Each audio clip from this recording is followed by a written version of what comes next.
Assalamualaikum warahmatullahi wabarakatuh. Yang terhormat Ibu Dr. Tita Novianti, SSI M Biomed.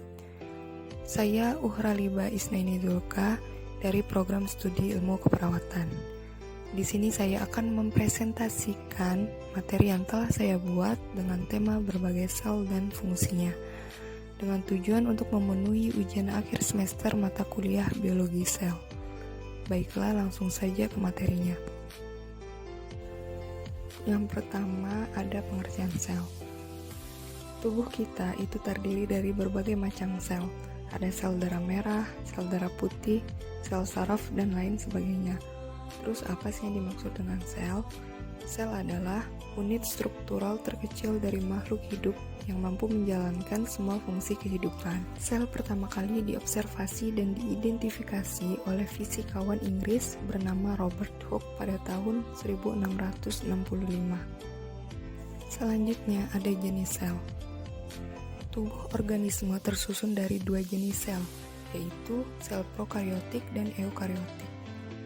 Sel prokariotik. Istilah prokariotik berasal dari kata Yunani pro dan karyon. Pro artinya sebelum dan karyon artinya inti. Jadi, sel prokariotik berarti sebelum inti. Bagian dalam sel prokariotik disebut sitoplasma. Sel prokariotik tidak memiliki nukleus sejati karena bahan intinya masih tersebar di dalam sitoplasma dan belum diselubungi oleh membran inti. Ciri-ciri sel prokariotik diantaranya yang pertama yaitu memiliki membran plasma dan memiliki nukleoid DNA, RNA. Kemudian ciri-ciri yang kedua yaitu memiliki sitoplasma. Yang terakhir, tidak memiliki membran inti dan sistem endomembran. Sel prokariotik secara umum memiliki ukuran yang lebih kecil dibanding sel eukariotik. Selanjutnya masuk ke sel eukariotik. Sel eukariotik termasuk golongan yang memiliki struktur lebih maju, yaitu sama dengan sel tumbuhan dan binatang. Eukariotik sebagai kelompok organisme yang sel-selnya mengandung nukleus dan dikelilingi oleh membran nukleus. Dinding sel eukariot pada umumnya lebih tebal dibandingkan dengan dinding prokariot. Salah satu grup eukariot yaitu ganggang. Dinding selnya terdiri dari lelulosa, kecuali pada dua grup ganggang yaitu diantom dan chrysophyta. Ada fungsi sel. Sel memiliki banyak fungsi yang penting untuk tubuh makhluk hidup. Berikut fungsi dari sel. Yang pertama yaitu sel berfungsi sebagai pembentuk dasar struktur organisme. Dinding dan membran sel merupakan komponen utama pembentuk struktur organisme. Kemudian yang kedua, sel berfungsi sebagai tempat untuk mengangkut dan bertukarnya berbagai zat. Yang ketiga, sebagai tempat energi dibuat seperti proses fotosintesis pada tumbuhan dan respirasi pada hewan. Kemudian yang terakhir, fungsi dari sel yaitu membantu proses reproduksi melalui proses pembelahan mitosis dan meiosis. Kemudian ada struktur sel. Berikut bagian-bagian pada sel. Yang pertama, dinding sel. Bagian ini hanya terdapat pada sel tumbuhan. Dinding sel terbentuk dari selulosa, hemiselulosa, dan pektin.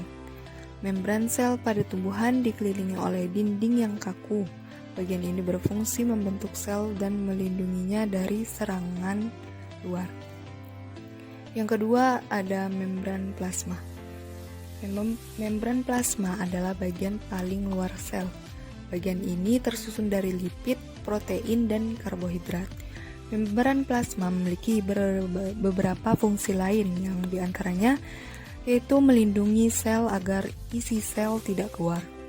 Kemudian menjadi tempat beberapa reaksi seperti reaksi oksidasi dan respirasi, penerima reseptor atau rangsangan dari luar.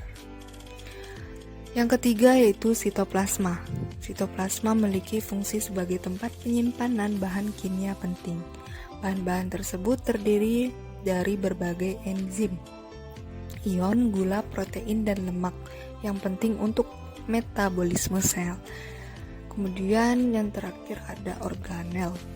Fungsi sel dijalankan oleh organel. Bagian ini memiliki unit-unit yang memiliki fungsinya tersendiri. Organel sel. Organel sel terdiri dari nukleus. Yang pertama nukleus. Nukleus merupakan organel sel terbesar yang mengandung informasi genetik DNA. Bagian ini berfungsi mengendalikan aktivitas seluler dan reproduksi seluler. Kemudian yang kedua, retikulum endoplasma atau disingkat RE. Merupakan sistem membran yang tersusun tidak beraturan. RE berfungsi menghubungkan nukleus dan membran plasma. Yang ketiga, ribosom.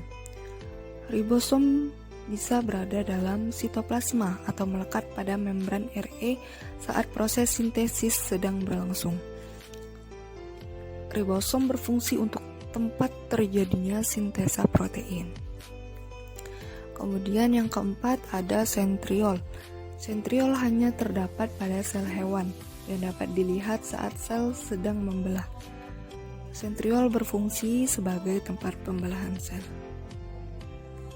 Selanjutnya plastida. Plastida terdapat pada sel tumbuhan. Organel ini mengandung pigmen atau pemberi warna pada tumbuhan. Selanjutnya badan Golgi. Memiliki fungsi yang kompleks seperti membentuk enzim pencernaan hingga mengangkut dan mengubah beragam materi secara kimia. Selanjutnya lisosom yang berfungsi melindungi sel dengan menelan benda asing dan membantu pembaruan sel. Selanjutnya ada mitokondria yang merupakan tempat berlangsungnya respirasi aerobik dalam sel. Itu berfungsi sebagai penghasil energi. Kemudian ada peroksisom, merupakan organel yang mengandung enzim katalase dan oksidase. Organel ini biasa ditemui di sel hati dan ginjal pada hewan. Selanjutnya glioksisom, menghasilkan enzim katalase dan oksidase yang terdapat pada sel tumbuhan. Selanjutnya vakuola, memiliki fungsi sebagai penyimpanan zat makanan, air, dan beberapa zat buangan di dalam sel. Yang terakhir ada perbedaan sel hewan dengan sel tumbuhan. Apa sih perbedaan sel hewan dengan sel tumbuhan? Pada sel hewan dijumpai adanya sentriol yang berfungsi untuk terjadinya pembelahan sel. Sementara pada sel tumbuhan tidak dijumpai adanya sentriol. Kemudian yang kedua adalah pada sel hewan terdapat lisosom. Lisosom ini adalah organ pencernaan intraseluler di dalam sel, sementara pada tumbuhan tidak terdapat lisosom karena tumbuhan memperoleh makanan dengan cara melakukan fotosintesis. Perbedaan yang ketiga adalah pada organel vakuola. Pada sel hewan, vakuola jarang dijumpai. Walaupun ada, biasanya ukurannya lebih kecil bila dibandingkan dengan vakuola tumbuhan yang ukurannya jauh lebih besar. Mengapa demikian? Karena tumbuhan melakukan fotosintesis, sehingga dia membutuhkan tempat ruang yang lebih besar untuk menyimpan makanan hasil fotosintesis tersebut. Pada sel tumbuhan, dijumpai adanya dinding sel yang melapisi bagian membran luar dari sel, sehingga tumbuhan itu umumnya kaku atau bentuknya tetap. Sementara pada sel hewan tidak dijumpai adanya dinding sel, sehingga sel hewan mempunyai bentuk yang tidak tetap. Dan perbedaan yang terakhir adalah pada organel plastida, yaitu tempat terjadinya fotosintesis. Karena di dalam plastida ini mengandung kloroplas yang berisi klorofil, yaitu untuk terjadinya fotosintesis. Itu terjadi pada sel tumbuhan, sementara pada sel hewan tidak dijumpai adanya plastisida karena hewan tidak melakukan fotosintesis. Sekian presentasi dari saya. Semoga materi yang telah saya sampaikan dapat bermanfaat untuk teman-teman semua.